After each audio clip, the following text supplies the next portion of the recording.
Thank you for joining me for another video. As promised, I don't know, 2, 3, maybe even 4 weeks ago, because it's been a while. Today we're going to start getting into the different sects of Second Temple Judaism, S-E-C-T-S, as opposed to, well, you get it, get your mind out of the gutter. Come on, man.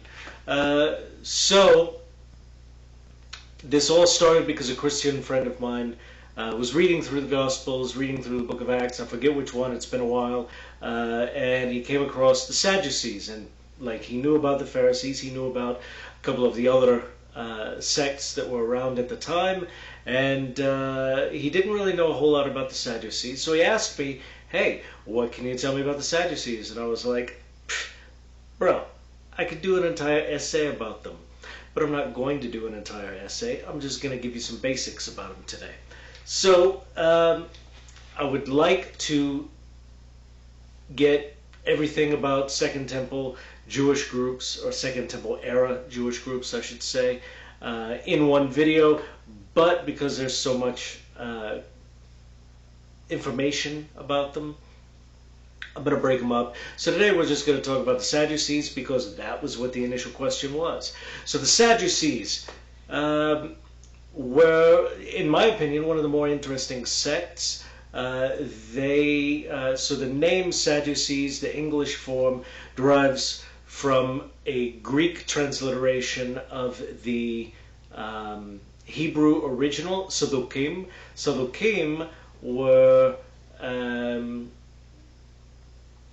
so they either named themselves Saddukim because it derives ultimately from the word Sadok, or sorry, not Sadok, Sadiq, which means righteous. Perhaps they perceived themselves to be the righteous ones. We know that they did perceive themselves to be that way because nobody thinks they're the bad guy.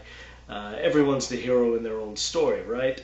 So it may derive from them calling themselves the righteous ones, Hasadikim, or Saddukim may also derive ultimately from the guy who is attributed with their founding, whose name was Sadok.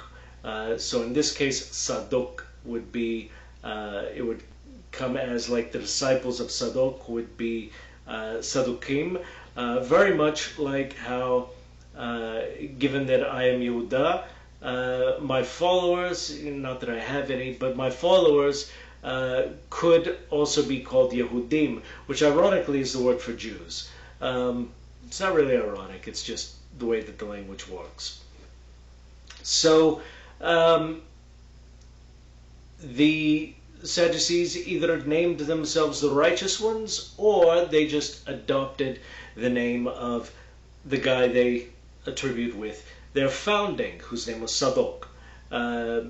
So they were a heavily Hellenized group at the time. Hellenized Jews were Jews who, to some extent, perhaps all the way, perhaps not all the way, perhaps, you know, somewhere in between the extreme and the other extreme, I guess. They were Hellenized, meaning they adopted Greek culture. There were some who, some Hellenizing groups that went so far as to not circumcise their sons, which, if you know about circumcision's importance in Judaism, you understand that it is a mark of the covenant between us and God, and that not giving this mark of the covenant is a bad thing. In fact, specifically, the Torah very specifically tells us that anyone who is not circumcised is not allowed to eat from the Korban Pesach, the Passover offering, right? So it's kind of a big deal in Judaism, even to this day. Though historically there have also been other groups that have denied the importance of circumcision. They haven't circumcised their sons. Specifically, I'm referring to the modern Reform movement, who they're really kind of wishy-washy about circumcision. You got some who are going to say, oh yeah, it's important, but we don't really have to. And then you got all others that say, no, it's not important at all. Don't worry about doing it. Unless you feel like it, don't worry about doing it. And from what I understand, there are also other groups today who go so far as to say that circumcision is actually a bad thing. They're wrong. But we're not talking about them today. We're talking about the Sadducees. Sadducees were an aristocratic bunch. They were very wealthy. They had a lot of political power, and the reason that they did is because they were a Hellenizing group. They were willing to interpret the Torah leniently, almost said literally.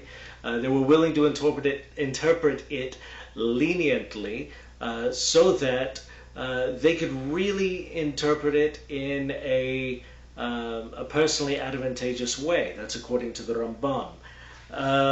They also, getting into what they believed, they also appear to have only accepted the Torah as their scripture, meaning they rejected the prophets and the writings. But to be fair, I think at the time it wasn't really canonized scripture. I think that at the time of the founding of the Sadducees, it was really just sort of, the Torah was the only canonized portion of scripture, and everything else, the prophets, the writings that we have in today's Tanakh, they just really, it was kind of, hey, this is what we read. It's encouraged that you do it, but you don't have to. But I wasn't there. I don't know. Not for certain. They also rejected the oral Torah. That is super important because, ironically, you cannot understand the written Torah without the oral Torah. And by that, I'm not just referring to individual laws, this law, eye for an eye, tooth for a tooth. Really, according to the oral Torah, it's about monetary compensation. You accidentally put out someone's eye, okay, so you pay for it for the cost of that eye.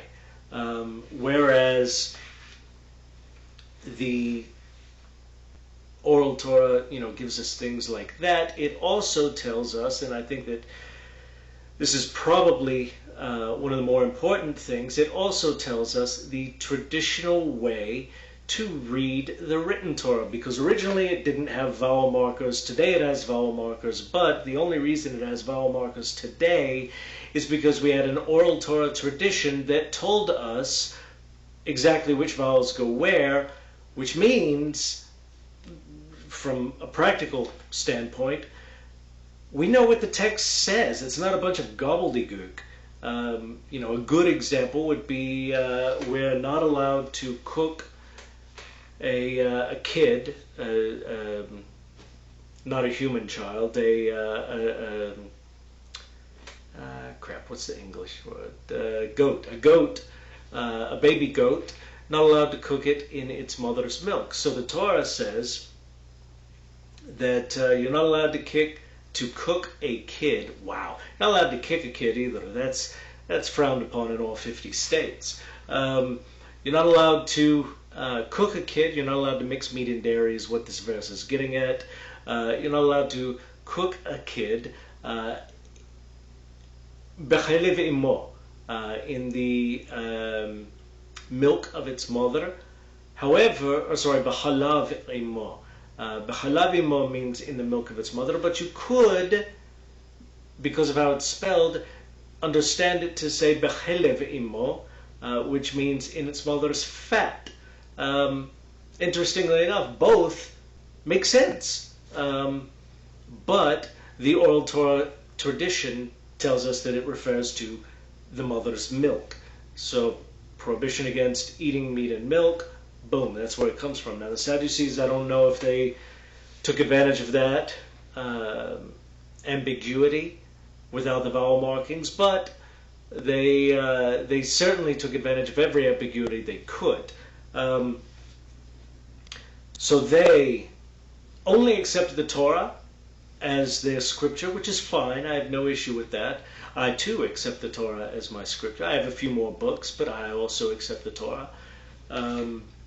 Then there is the issue that they didn't believe in an oral Torah. That, by modern standards, that is heresy in Judaism. To be fair to them, we can't really look back at them and say, oh, they were a heretical group, because, well, at the time, maybe it wasn't so well known. Another major point of division between them and other Jewish groups, like, for example, the Pharisees, is they did not believe in a resurrection of the dead. And you actually see that in the book of Acts. Those of you who are Christians, you may know the passage I'm talking about. I believe it was when Peter was speaking to Romans, and he says, oh, they're coming against us because we believe in a resurrection. And the Sadducees are like, wait a second, no, it's not, don't dumb it down like that. The Sadducees actually had a really valid point there, but we're not getting into that, because it was kind of dumbing it down a little bit. And it wasn't entirely honest, but we're not getting into that. So they didn't believe in the resurrection of the dead. And they actually, in the Talmud, there are actually extensive debates about that between Sadducees and Pharisees at the time.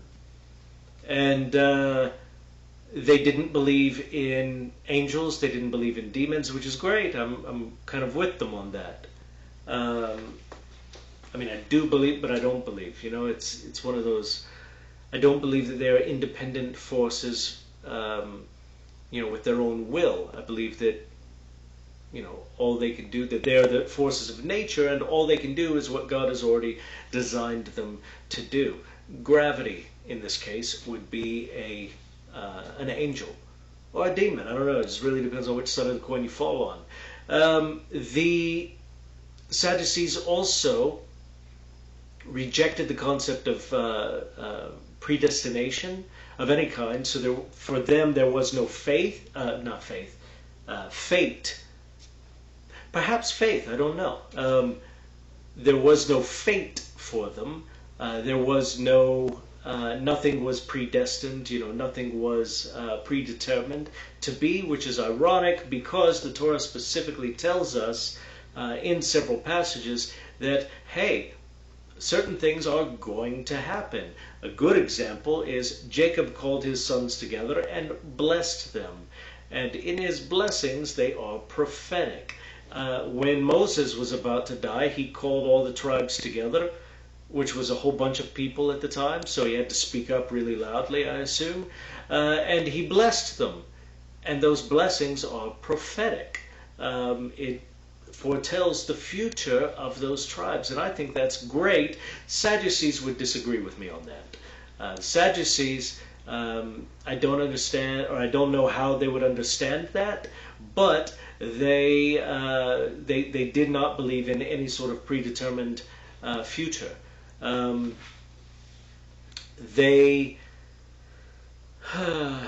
think that's all really like the major points of what they believed. They were cozy with the Romans. And the way that they got that way, and the way that they maintained their power. And by the way, if you ever hear a Christian say this, and I say that because I've heard it from Christians, it seems to be a commonly accepted pseudo-fact among Christians, is that the Jews, by and large, rejected Jesus because the Jewish authorities told them to, because the Jewish authorities were afraid of losing their power. Well, that's only partly true, because the Sadducees were the ones who were really the ones in power at the time in the Jewish world, because the Romans allowed them to have that power. But however, to be fair, believing in Jesus would not have affected any of that at all, except that the Romans would have killed them all. That's just the way that is. Because the Romans didn't take too kindly to insurrection, which, by the way, from what I understand, is the only crime that you actually get crucified for. And if you're living under Roman rule and you happen to be a Jewish guy and you even breathe the thought of Jewish nationalism, you even breathe the thought that perhaps you're the Messiah or perhaps you know who the Messiah is, that would be grounds for crucifixion. Because to them that is an insurrection. Because Messiah is a king. It's a Jewish king. I forgot where I was going with that whole thing. Oh, so the Sadducees did have power, and they acquired that power by making observance of Torah more nebulous among the Jewish population because they were so influential. And also, they killed the high priest, the legitimate high priest at the time, and went to the Romans and said, hey, if you support us for the high priesthood, then we'll make sure that the entire nation does what you want them to do. You want us all to abandon Torah and adopt your ways? Great, wonderful. It's not like we just fought a war over that. They did. That's how we got Hanukkah, which we'll be talking about in a few weeks. They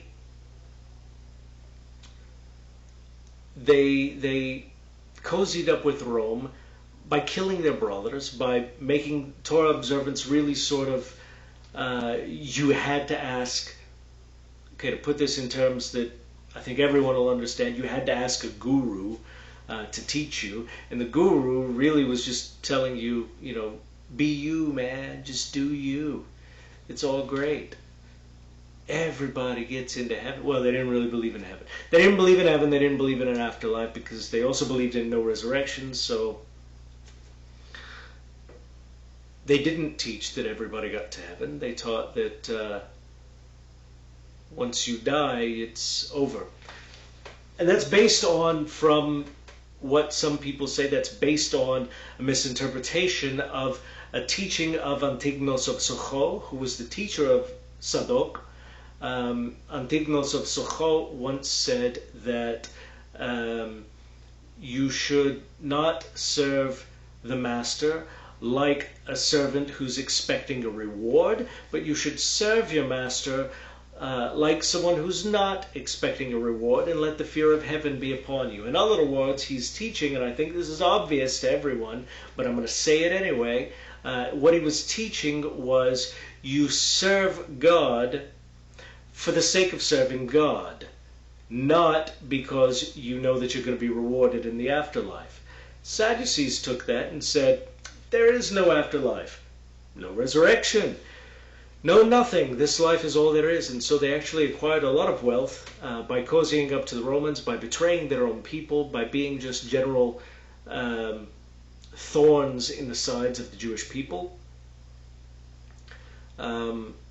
They limited Torah observance to the environs of the temple, right?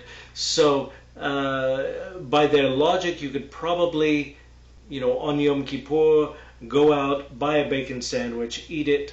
By the way, that's 3 different things you're not allowed to do on Yom Kippur. Then go to the temple, bring whatever offering you bring. But while you're there, you're fasting, you're not eating anything that's not kosher. Then you leave, then you can resume eating your pork sandwich again. I don't know if that ever actually happened, if anyone ever actually openly taught that. But I do know that the way that the Sadducees interpreted the Torah so leniently, yeah, you probably could have.